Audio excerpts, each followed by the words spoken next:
साधना के दौरान आपको बहुत सारी सावधानियां बरतनी चाहिए कि आपको रोज कैसे एक्सपीरियंस हो रहे हैं, ज्यादा मलिन विचार तो नहीं आ रहे, स्वप्न दोष तो नहीं हो रहा। तो इन सब चीजों देखो होगा, इंसान है, कुछ कुछ महसूस होगा, आवाजें आएंगी, विचार आएंगे, अच्छे भी आएंगे बुरे भी आएंगे। तो आपको घबराना नहीं है, क्योंकि बॉडी धीरे धीरे तैयार होती है। एकदम से आप बहुत बड़े साधक या ऋषि नहीं बन जाएंगे। खुद को टाइम दीजिए, मलिनता भी आएगी, मलिन विचार भी आएंगे। और So, after an amazing response from the Hanuman podcast series, we are back with an amazing podcast. So, hey guys, what's up? It's me Shivam and welcome to my another podcast. और आज के podcast के अंदर हम finally Hanuman ji की साधना के बारे में बात करने वाले हैं। और आप सबकी ऑल टाइम फेवरेट कंचन दीदी हमारे साथ ही है। So Kanchan ji, welcome to our another podcast. Thank you so much. जितनी भी हमारी ये हनुमान जी की पॉडकास्ट सीरीज थी ना, सबको इतनी पसंद आई कि जो लोग पूजा पाठ नहीं करते थे और जो नॉर्मल हनुमान जी की भक्ति करते थे, आफ्टर दीज 2-3 पॉडकास्ट उनको भी हनुमान जी की साधना करने का मन है और हनुमान जी की ब्लेसिंग्स लेने का मन है। तो आप प्लीज मेन हनुमान जी की साधना के बारे में बताएंगे कि हनुमान जी की साधना करने से लाइफ में क्या चेंजेस आते हैं और क्या बेनिफिट्स मिलते हैं। बेनिफिट्स के लिए तो देखो, साधना अलग अलग प्रकार से सबको मिलता है। हर साधक के जीवन में साधना का एक बहुत बड़ा महत्व है, और साधनाएं इसलिए करते रहना चाहिए ताकि उसके जीवन में अध्यात्म की कमी ना हो और उसका मन दूसरे प्रकार की बातों में ना भटके। इसलिए साधनाएं करनी जरूरी है। हनुमान जी जैसे त्वरित देवता है, कलयुग के अवतारी देवता है, अभी जागृति में है, तो वो बहुत जल्दी प्रसन्न हो जाते हैं। एक बेनिफिट ये भी है उनका कि वो बहुत जल्दी प्रसन्न हो जाते हैं। दूसरा बेनिफिट ये है कि वो हमेशा राम भक्ति में रहते हैं, तो उनका मन हमेशा उनके ऊपर लगा रहता है, जिससे वो खुद खुश रहते हैं। तो आपको भी खुशी खुशी में जो वर आप चाहते हैं, जो वरदान आप चाहते हैं, वो आपको प्रदान करते हैं, और आशीर्वाद तो देंगे ही देंगे। तो आप हनुमान जी की साधना बहुत सरल तरीके से भी कर सकते हैं और बहुत कठिन तरीके से भी कर सकते हैं। कड़ी योग अभ्यास के कारण भी आप शरीर को जटिलता से आप साध सकते हैं, या फिर सीधा सीधा प्रेम वर्ष देवता के प्रति अपना जितना भी आप समय उनको देंगे, उनकी भक्ति में देंगे, उसके प्रेम वर्ष भी आप उनको साध सकते हैं। दोनों साधना के माध्यम है, बहुत कठिन भी है और बहुत इजी भी है। तो इजीएस्ट वे आज मैं आपको बताऊंगी पॉडकास्ट के जरिए। हमारे दर्शकों को, जो भी हमें सुनते हैं देखते हैं, सब्सक्राइबर्स से जितने हमें प्यार दिया, इतनी सारी बातें समझी और लॉजिक समझा, उसके लिए दिल से शुक्रगुजार हूँ और बहुत थैंकफुल हूँ कि आपने वापस से मुझे बुलाया और लोग जानना चाहते हैं साधना के बारे में। तो हम कई प्रकार से साधना कर सकते हैं हनुमान जी की। एक दिन की कर सकते हैं, जो हनुमान जयंती वाले दिन सबसे बड़ा हनुमान जी का उनका जन्म दिवस होता है, तो आप उस दिन कर सकते हैं। एक दिन की साधना होती है जो साल में एक ही बार आप कर सकते हैं। वैसे कभी भी करनी हो तो कर सकते हैं, कोई दिक्कत नहीं है। 11 दिन की होती है, 21 दिन की होती है और 41 दिन की होती है। 51 दिन की भी बहुत सारे लोग करते हैं, लेकिन जितना टाइम आप देते हैं उतना ही आपको ज्यादा अपने ऊपर काम करने का टाइम मिलता है, अपने आप को तराशने का, पॉलिश करने का, फिल्टर करने का टाइम मिलता है। तो हम पहले एक दिन की साधना से लेकर 11 दिन की बात करते हैं, बाकी सब फिर आगे बढ़ने वाले सब समझ जाएंगे। साधना कब करनी चाहिए? शुक्ल पक्ष के टाइम में आपको साधना करनी चाहिए, सबसे अच्छा दिन रहता है। हनुमान जी जैसे 11वें अवतार है, रौद्र अवतार है भगवान शिव के, तो 11 दिन की साधना का अपना एक अलग महत्व है। आप ये कभी भी शुक्ल पक्ष के टाइम आप इसको आराम से कर सकते हैं। टाइम क्या रहेगा पूरे दिन में? आप रात को कीजिए, क्योंकि सब लोग ऑफिस वर्क में होते हैं, अपना टाइम वहां पूरा दिन आप दिन में जो भी करते हैं, रात का सबसे इंपॉर्टेंट टाइम रहता है। आप 9 बजे के बाद और सुबह 3 बजे से पहले इसको आराम से आप कर सकते हैं। 1 घंटा दे सकते हैं, 2 घंटा दे सकते हैं, पूरी रात ब्रह्म मुहूर्त तक टाइम देना आप दे सकते हैं, कोई दिक्कत नहीं। अगर दिन में कर रहे हैं तो सुबह ब्रह्म मुहूर्त में कीजिए, दोपहर में अवॉइड कीजिए, क्योंकि दोपहर में बहुत ज्यादा डिस्टर्बेंस रहती है और एनर्जी बहुत डाउन रहती है बॉडी की, तो नहीं करनी चाहिए। तो ब्रह्म मुहूर्त का टाइमिंग्स बताएंगे क्या होती है? 3:30 बजे से, मतलब 3:45 बजे से 5:15-6 बजे तक ब्रह्म मुहूर्त आपका चलता है, जब तक सूर्योदय नहीं हो जाता। ठीक है। और बेनिफिट्स क्या है उसके? बेनिफिट्स ये होते हैं क्योंकि उस टाइम कॉस्मिक एनर्जी सबसे ज्यादा रहती है वातावरण में, तो आप जल्दी से जल्दी उस चीज को साध पाते हैं और प्रैक्टिस में ला पाते हैं। बॉडी जल्दी से जल्दी कंज्यूम कर लेती है एनर्जी, और जल्दी से ही देवता प्रसन्न हो जाते हैं और आप कनेक्ट कर पाते हैं। मतलब साउंड कम होता है, भूख नहीं लगती है, आप नींद से उठे हैं, फ्रेशन अप है, उस टाइम ज्यादा चीजें बोल पाते, पढ़ पाते हैं, क्योंकि सब सो रहे होते हैं, साउंड कम होता है। सबसे बड़ी बात तो शांति चाहिए साधक को साधक करने के लिए। साधक को साधना के दौरान सात्विक रहना चाहिए, ब्रह्मचर्य का पालन करना चाहिए। अन्न जो है किसी भी प्रकार का मांसाहार इत्यादि नहीं लेना चाहिए। और आप जितना सात्विक रहेंगे उतनी जल्दी देवता प्रसन्न होता है, चाहे कोई से भी देवता हो। हनुमान जी तो खुद ही ब्रह्मचर्य है। तो ब्रह्मचर्य को आप इस तरीके से नहीं ले सकते कि हनुमान जी ब्रह्मचारी हैं तो आपको बहुत ज्यादा पत्नी से नहीं लेना, उनके हाथ का खाना नहीं खाना, क्योंकि बहुत सारे लोग बताते हैं कि जब आप हनुमान साधना में होते हैं तो आप पत्नी के हाथ का बना खाना नहीं खा सकते। ऐसा नहीं होता है। आप सात्विक खाना खाइए। खाना क्या खा सकते हैं आप? आलू खा सकते हैं, बूरा खा सकते हैं, कद्दू खा सकते हैं, घिया खा सकते हैं, ये सब सात्विक है।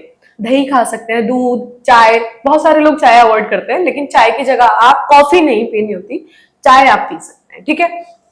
और जो भी सात्विक फल फ्रूट खा सकते हैं आप, और दूध, लस्सी, मट्ठा ये सब यूज कर सकते हैं।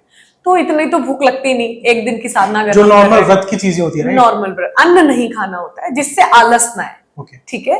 जितना ज्यादा कम खाएंगे उतना ज्यादा तपस्या कर पाएंगे, उतना ज्यादा मौन रहना होता है। जितना शांत रहेंगे उतनी जल्दी देवता को प्रसन्न कर पाएंगे, क्योंकि कनेक्टिविटी बना पाएंगे। और सबसे जरूरी क्या है, लाल वस्त्र का इस्तेमाल कीजिए चौकी के लिए भी, जिसपे आप बजरंगबली को स्थापित कर रहे हैं। मूर्ति या प्रतिमा आप जो भी चाहे ले सकते हैं, ठीक है। और खुद भी लाल वस्त्र का इस्तेमाल करें। कोशिश करें कि सिले हुए वस्त्र ना पहने और हल्का सा उसको गीला करें, मतलब वस्त्रों को गीला करके पहने। जैसे गमछा है, अपने ऊपर डाल लिया, हल्का सा गीला है, गुनगुना सा, मतलब थोड़ा कोसा कोसा सा होता है ना, वैसा। तो उससे क्या होता है, बॉडी को बिना कष्ट दिए ठंडक, जैसे मान लो ठंड गर्मी का टाइम है तो आप गीले गमछे का इस्तेमाल कर सकते हैं। अगर ठंड का टाइम है तो नॉर्मल कपड़े पहन सकते हैं, टी शर्ट वगैरह पहन के, या नीचे धोती बांध ली। आदमियों के लिए तो इजी है कि नीचे बस गमछा पहना, ऊपर कंधे ढके और शुरू कर दिया अपना। साधना के दौरान कम से कम 3 से 7 बार और ज्यादा से ज्यादा 50 से 100 बार हनुमान चालीसा का पाठ करना चाहिए। 100 बार तो करना ही चाहिए एक दिन की साधना में। और अगर 11 दिन की कर रहे हैं तो 11 दिन तक रोज सेम नियम रहेगा। आप हाथ मुंह धोया शाम को, तैयारी आप एक दिन पहले से कर लीजिए। प्याज लहसुन का इस्तेमाल नहीं करना है, जिससे काम वासना बिल्कुल भी परेशान ना करे। 11 दिन का ब्रह्मचर्य का संकल्प ले। संकल्प बहुत जरूरी है साधना से पहले। संकल्प के बिना आपको साधना की जो भक्ति का अंश होता है वो प्राप्त नहीं होता है। तो संकल्प बताइए कैसे लेते हैं प्लीज? हाँ, संकल्प जैसे जो लोग लेफ्टी है, जो राइटी है, दोनों तरफ से बताती हूँ। जो लोग राइट है वो राइट हैंड से लेफ्ट हैंड में उंगली डुबाएंगे, जल आपको लेफ्ट में लेना है। और जो लेफ्टी लोग हैं वो लेफ्टी डुबाएंगे, राइट में जल लेना है। तो नॉर्मल बताती हूँ, तर्जनी नहीं यूज करनी है। तर्जनी मतलब फर्स्ट फिंगर आपको साधना के दौरान इस्तेमाल नहीं करनी चाहिए। कोई भी अच्छे काम में आपको तर्जनी मीन्स फर्स्ट फिंगर यूज नहीं करनी चाहिए, क्योंकि ये नकारात्मकता को आपकी तरफ आकर्षित करती है और बॉडी के अंदर विस्फोट करती है, जो साधना से आपको दूर करता है, ठीक है, जो माइंड तक नहीं जाने देता है। तर्जनी हटा दी, 4 उंगली डुबाई, जल ले रखा है हमने, प्रार्थना करी, हे बजरंगबली हम आज से आपकी तपस्या या साधना करने जा रहे हैं। ये साधना 11 दिन तक चलेगी। टाइम जरूर बताना है। मैं आज से 11 माला या 5 माला या 100 माला, जितनी आपकी कैपेसिटी, जितने आप कैपेबल है, जितना आप कर पाए, जितना आप टाइम दे पाएंगे, उतनी माला मैं करना चाहूंगा। कृपया करके मैं आपके दर्शन अभिलाषी हूँ, कृपया करके मुझे दर्शन दीजिए, या जो भी मांगना है उस दौरान मांग के आप जल को जमीन पे छोड़ दीजिए, ठीक है। जब जमीन पे जल छोड़ेंगे तो धरती माता को प्रणाम कीजिए और प्रार्थना कीजिए, हे भूमि देवी मैं आपके ऊपर साधना करने जा रहा हूँ, कृपया करके मेरी नकारात्मक ऊर्जाओं से आप रक्षा कीजिए। और साथ में राम जी की भी पूजा स्तुति जरूर करनी, क्योंकि बिना राम जी की पूजा किए बिना हनुमान जी की पूजा नहीं लगती है। क्योंकि वो उनके इष्ट है। तो अगर आप हनुमान जी को इष्ट मानते हैं तो वो आपके इष्ट गुरु है राम जी। तो दोनों की पूजा अगर राम दरबार रख के सेवा करते हैं तो बहुत ज्यादा प्रसन्न होते हैं। और ये भी बताना चाहूंगी कि आपके घर में राम दरबार होना ही चाहिए। जो राम दरबार की फोटो होती है वो होनी चाहिए। उससे घर पे अच्छा, वास्तु के हिसाब से अच्छा प्रभाव पड़ता है घर के सदस्यों पे। हॉल में लगाएंगे तो ज्यादा अच्छा प्रभाव पड़ता है। तो नियमित रहिए, संकल्पित रहिए, सात्विक रहिए, ब्रह्मचारी रहिए, जाप कीजिए, जितना हो सके हनुमान चालीसा का पाठ कीजिए, हनुमान जंजीरा का पाठ कीजिए। बजरंग बाण कर सकते हैं जब आपदा वाली स्थिति हो, बहुत मतलब ऐसे ही नहीं कि बस कर दिया। जब कोई संकल्प हो, कोई शत्रु पीछे पड़ा हो, या बहुत ज्यादा कर्जा हो गया हो, लोगों को हजारों समस्याएं, जब तक नाक तक बात ना हो जब तक आपको बजरंग बाण का पाठ नहीं करना चाहिए। हनुमान जंजीरा पढ़ सकते हैं, ये सब आप कर सकते हैं। तो आपने जो ये मंत्र का बताया, तो आप बार बार बीच में बीज मंत्र बोल रहे हो, तो बताएंगे बीज मंत्र क्या होते हैं और क्यों सिर्फ बीज मंत्र के लिए आप क्यों बोल रहे हो? बीज मंत्र आप देखेंगे कि बीज जो होता है वो आपके पौधे से पेड़ को निर्मित करता है, ठीक है, वो आपकी पूरी जर्नी होती है लाइफ की। तो आप अगर छोटा बीज मंत्र के साथ कोई भी मंत्र पढ़ते हैं तो वो जल्दी सिद्ध भी होता है और उसका परिणाम इन फ्यूचर बहुत अच्छा होता है, जो आपको आगे फल रूपी आशीर्वाद देवता का देता है, जो आपके इष्ट है। जो भी आपके इष्ट है उनको उनका आपको किसी भी प्रकार से सावर मंत्र या ये सब बड़े मंत्र ना इस्तेमाल करते हुए बीज मंत्र का ही पाठ करना चाहिए। बीज मंत्र क्या होता है? हर मंत्र का एक छोटा बीज होता है जो आपके अंदर उस मंत्र को स्थापित करता है, जो धीरे धीरे आपके अंदर परिपक्व होता है, जिसके जो फल देने योग्य बनता है। अगर आप बीज मंत्र का पाठ नहीं करते हैं, जैसे बहुत सारे लोगों को दिक्कतें आती है, लोग मंत्र बदलते हैं बार, कभी देवी का करते हैं, कभी देवता का करते हैं, कभी किसी का करते हैं, तो वो चीजें अलग अलग होती है, जिससे पूर्णता उनको एक्सपीरियंस अच्छे नहीं होते, अनुभव नहीं होते। कई बार गुरु भी बदलते हैं लेकिन कोई फायदा नहीं होता। तो कमी कहीं ना कहीं हमारे में ही होती है, सामने वाले की आप गलती नहीं निकाल सकते, क्योंकि कमी कहीं ना कहीं हमारे अंदर होती भी है और हम करते हुए भी समझ नहीं पाते कि गलतियां क्या हो रही है। तो बीज मंत्र क्या होता है? जैसे हनुमान जी का बीज मंत्र होता है, सबसे छोटा और सरल मंत्र है ओम हम हनुमते नमा ओम। आगे पीछे ओम लगाने का मतलब ये है कि इन्वर्टेड कोमास में ब्लॉक कर देना, ताकि उसके अंदर किसी भी प्रकार की कुपित वायु या नकारात्मक ऊर्जा प्रविष्ट ना कर पाए। मंत्र में? हाँ जी, मंत्र को भी हानि पहुंचा सकती है नकारात्मक ऊर्जा, क्योंकि बहुत ज्यादा आसपास ब्लैक एनर्जी हो गई है। और जैसे कि लोगों की मुक्ति नहीं होती है तो वो लोग स्पिरिट बन के अच्छी या बुरी रूप में, क्योंकि जो मर गया उसे नहीं पता वो कैसी एनर्जी है, तो वो आपको कहीं ना कहीं अपने फायदे के लिए हानि पहुंचा सकती है। इसलिए आप अपनी प्रोटेक्शन में रहिए। इसलिए साधना के दौरान गुरु का होना बहुत जरूरी है। बिना गुरु के साधना नहीं करनी चाहिए। अब जैसे कुछ पूछेंगे हमारे तो गुरु ही नहीं है, हम कैसे साधना करें?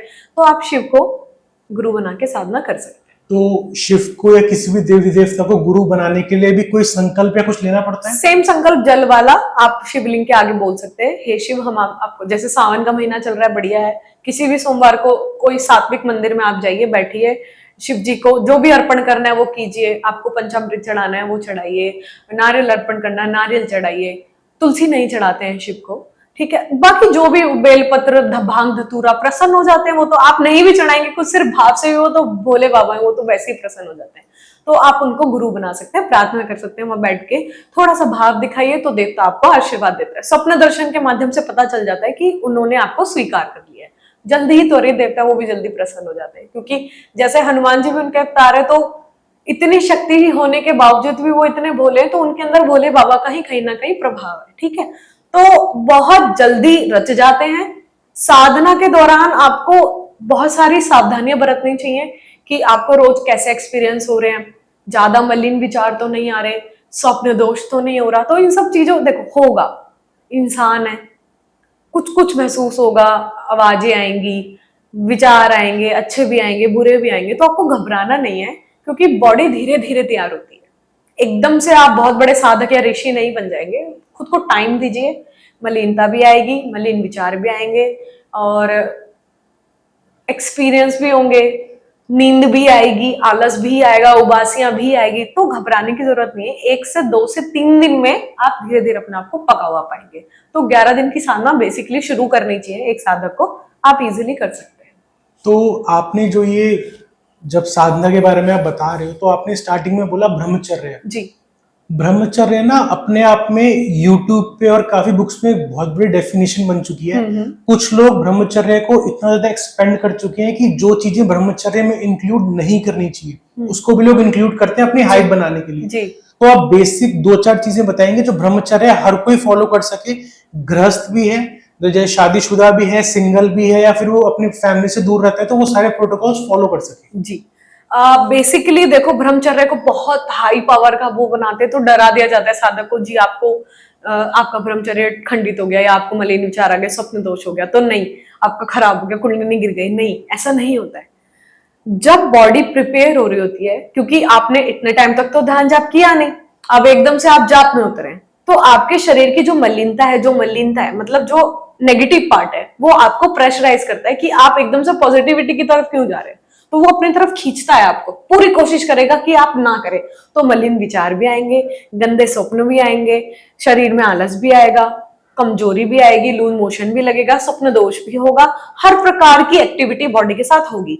लेकिन जब एक टाइम आएगा जब आपके चक्र साफ होने लग जाएंगे, चक्रास पूरी तरह साफ होने लग जाएंगे, तो मूलाधार जैसे कि आपके काम से जुड़ा हुआ होता है, मतलब काम मीन्स सेक्सुअल एक्टिविटी से जुड़ा होता है, तो वो खुलने में थोड़ा सा टाइम लेता है, ज्यादा से ज्यादा 15 दिन, कम से कम 4 दिन। सबसे स्टार्टिंग का चक्र मूलाधार होता है? जी, मूलाधार होता है। टोटल कितने चक्र होते हैं बॉडी में? 7 चक्रास होते हैं, 6 अंदर होते हैं, एक बाहर होता है। मतलब एक सिर्फ आपके ब्रह्मरंध्र से जुड़ा होता है, लेकिन होता वो सर के ऊपर ही, क्राउन चक्रा बोलते हैं जिसको, जो छू रहा होता है लेकिन उठा हवा में होता है। ठीक है, तो 7 चक्रास होते हैं। 6 चक्रास में सबसे जो नीचे के 3 चक्र होते हैं वो सबसे बैलेंस होते हैं बॉडी के। अगर आपने उन तीनों को बैलेंस कर लिया तो बॉडी चौथे चक्र में, मतलब धीरे धीरे हृदय तक पहुंचते पहुंचते ही अपने आप ब्रह्मचर्य को पकड़ लेती है।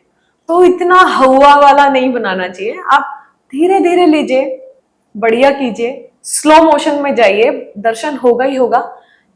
शरीर है, अच्छा भी एक्सपीरियंस होगा, बुरा भी होगा, तो इतना हाइप मत कीजिए उसको। तो आपने जो ये ब्रह्मचर्य का बताया, इसमें जो 11 दिन की फॉर एग्जांपल कोई साधना कर रहा है जी, तो 11 दिन की साधना तक आपने जैसे बताया सेक्सुअल एक्टिविटीज जी, तो वो नहीं करनी जी, एक पीछे आपने बताया था कि नॉनवेज जी, का बिल्कुल नहीं, कंज्यूम मदिरा नहीं पान करना भी नहीं करना, और वाइन वगैरह बियर वगैरह नथिंग कुछ भी कंज्यूम नहीं कर कुछ भी सकते। नहीं। जी तो इन सब चीजों को आप नॉर्मली बेसिक 3-4 चीजें हैं, राइट? जी, बहुत इजी है, बहुत कम है।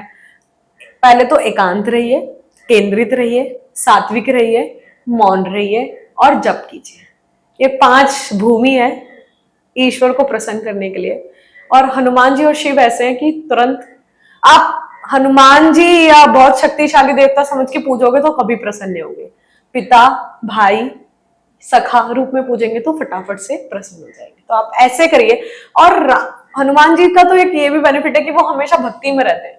जब आप किसी चीज में पूरी तरह मदहोश होकर काम करते हैं, अगर आप पीछे से आपसे कोई कुछ मांगता है तो आप बिना सोचे दे देते हैं। तो जब आप ऐसा करते हो तो ईश्वर भक्ति में, वो राम भक्ति में रहते हैं, तो वो क्यों नहीं देंगे आपको। तो आप आराम से मस्त होके कीजिए, बढ़िया से। भाव सबसे बड़ी बात है। ब्रह्मचर्य टूट भी जाता है तो कोई श्राप या कोई दोष नहीं लगता है, ह्यूमन नेचर है, होता है।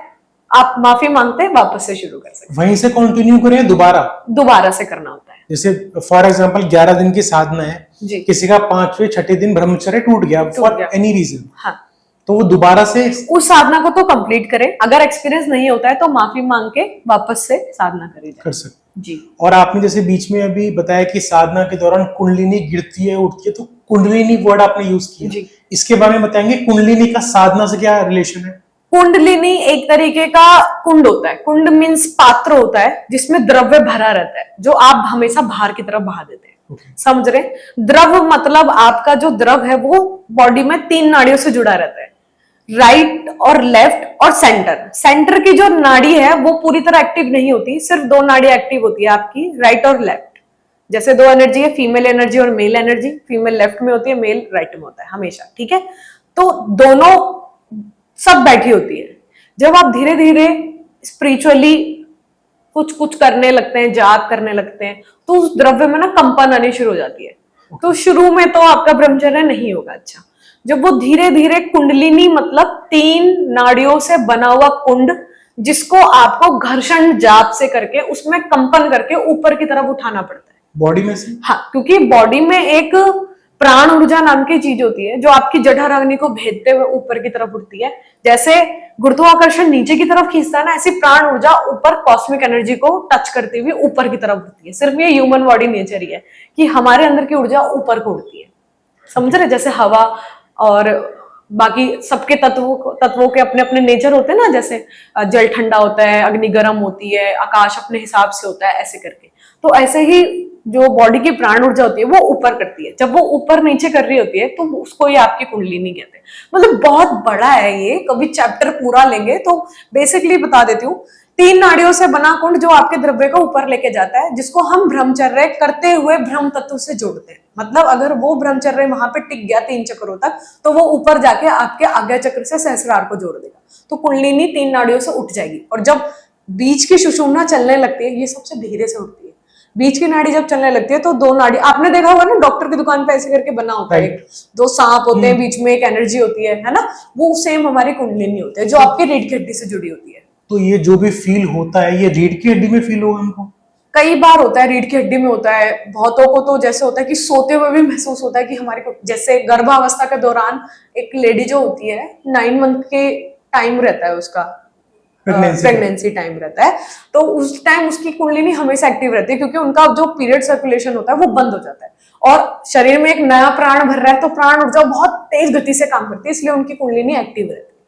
इसलिए लोग जो प्रेग्नेंट लेडीज होती है हाँ, वो सो भी इसलिए नहीं क्या पाती रात को। हाँ, सो भी नहीं पाती है, घबराहट होती है, बहुत गर्मी लगती है ना, बहुत गर्मी लगती है, भूख बढ़ जाती है, क्योंकि बहुत जल्दी जल्दी खाना पचा लेती है वो जठराग्नि।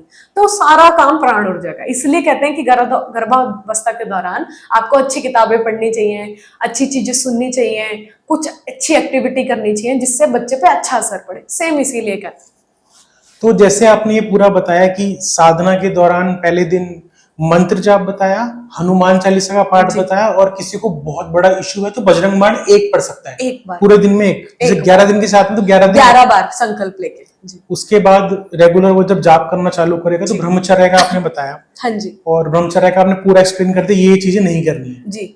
एक आपसे ही मैंने सुना था कि हर जो भी मंत्र होता है, हर मंत्र की एक तासीर होती है। बिल्कुल। तो आप प्लीज बताएंगे कि तासीर मतलब कैसे हर मंत्र की तासीर होगी, और जो साधना करेगा हाँ। उसको कैसे एक्सपीरियंस होंगे मंत्र के दौरान। आप दो चीज समझते हैं, ठंडा और गर्म। राइट, आपने ये सुना है कि ठंडे की तासीर भी गर्म होती है। एग्जैक्टली। जैसा देवता जिस व्यवहार का होता है, जिस स्वभाव का होता है, उसके निकलने उसके मंत्र को जब हम जपते हैं, उससे निकलने वाली घर्षण की तासीर भी उस देवता के व्यवहार पे बिलोंग करती है। ओके। जैसे मान लीजिए शिव हैं, शिव के मंत्र है ओम नमः शिवाय ओम, उसकी तासीर ठंडी होगी क्योंकि शिव समाधि में है। अब वही शिव का दूसरा रूप ले लो, महाकाल रूप। अगर हम महाकाल जी का मंत्र जपते हैं, क्योंकि उनकी तासीर गर्म है, क्योंकि वो रौद्र रूप में, अगर हम उनका मंत्र जपते हैं तो वो गर्म तासीर हो गई, लेकिन ठंडे की तासीर भी तो गर्म ही हुई। तो ऐसे देवताओं के व्यवहार पे बिलोंग करता है कि उसके जपे हुए मंत्र में किस प्रकार की एनर्जी बनती है, गर्म या ठंडी। तो आप मंत्र जपने के दौरान ये समझ सकते हैं कि आप किस तरीके का मंत्र आपको सूट करता है, क्योंकि किसी की बॉडी की जैसे स्वभाव होता है, कोई चुपचाप रहता है, कोई बहुत एक्टिव होता है, तो अपने हिसाब से भी मंत्र चूज कर सकता है, क्योंकि बॉडी का जो स्वभाव होता है वो मंत्र से भी लगता है।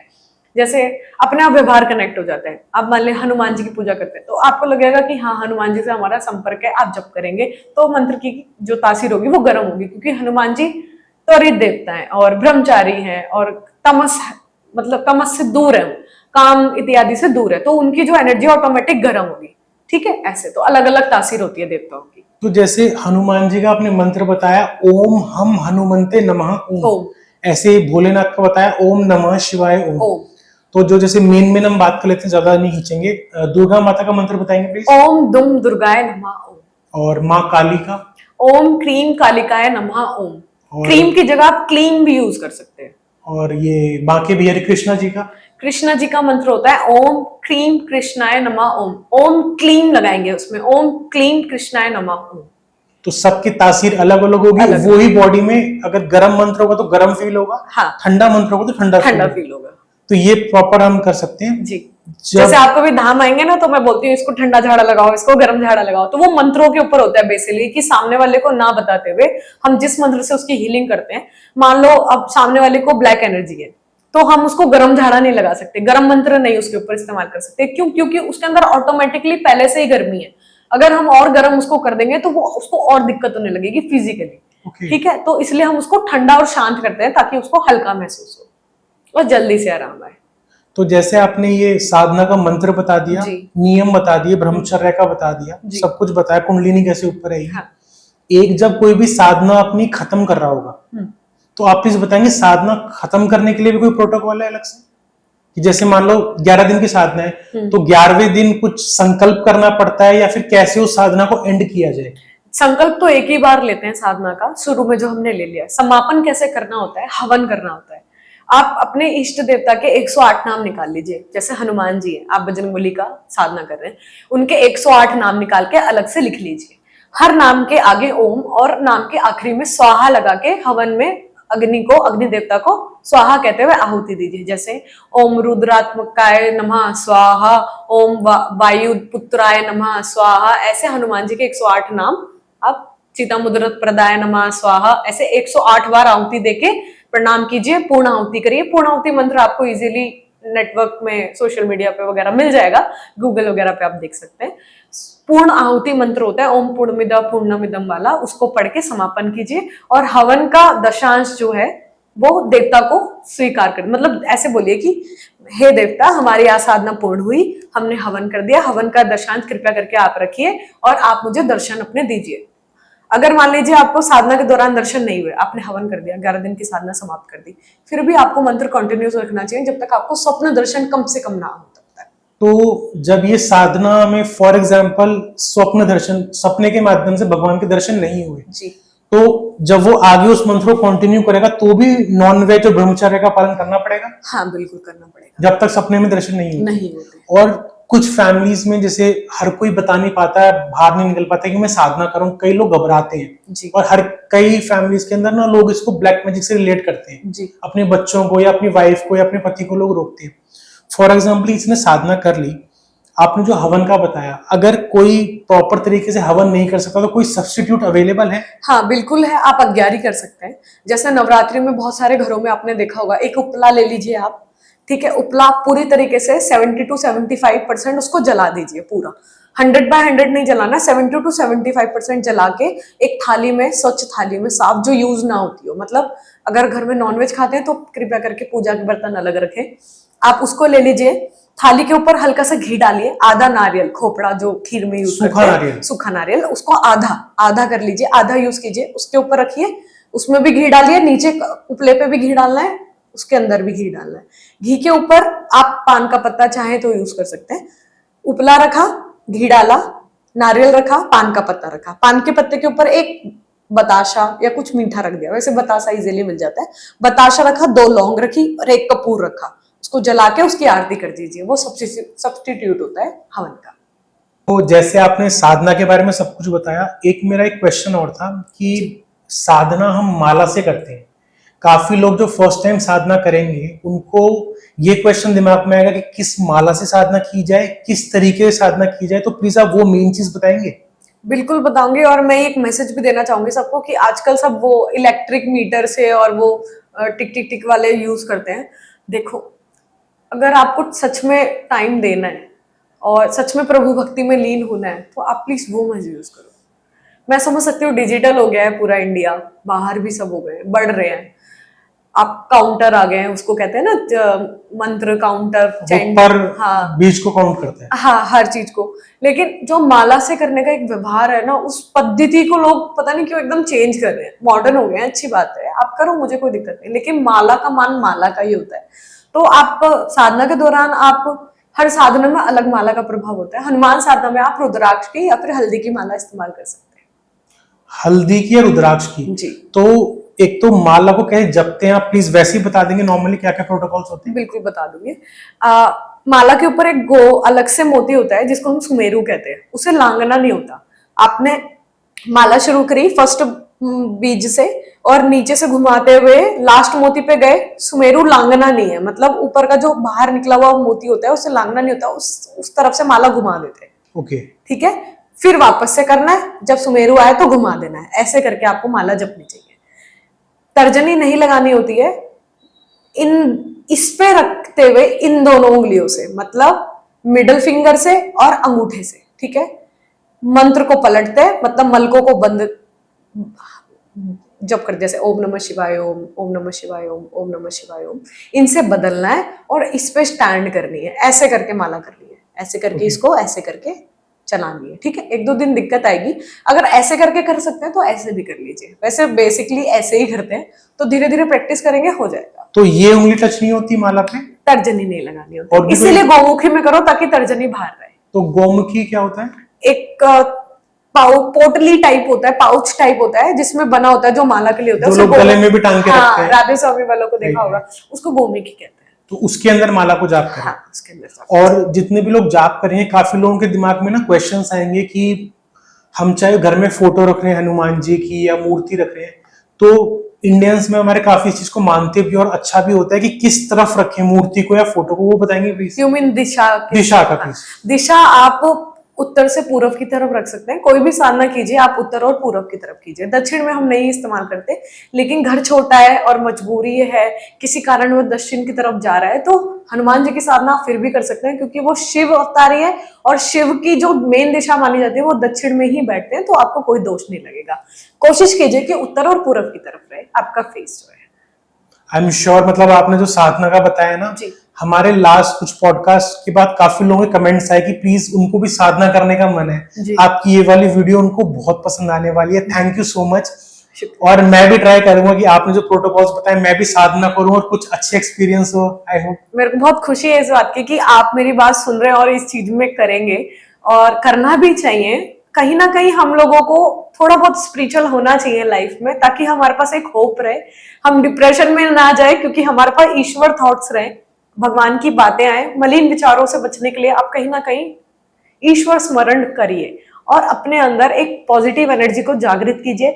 जिसके अंदर उजाला रहता है उसे बाहर के अंधेरे से भी डर नहीं लगता, तो वो अंदर के उजाले को बढ़ाने के लिए ईश्वर भक्ति करना बहुत जरूरी है। Thank you so much. Thank you for being with us.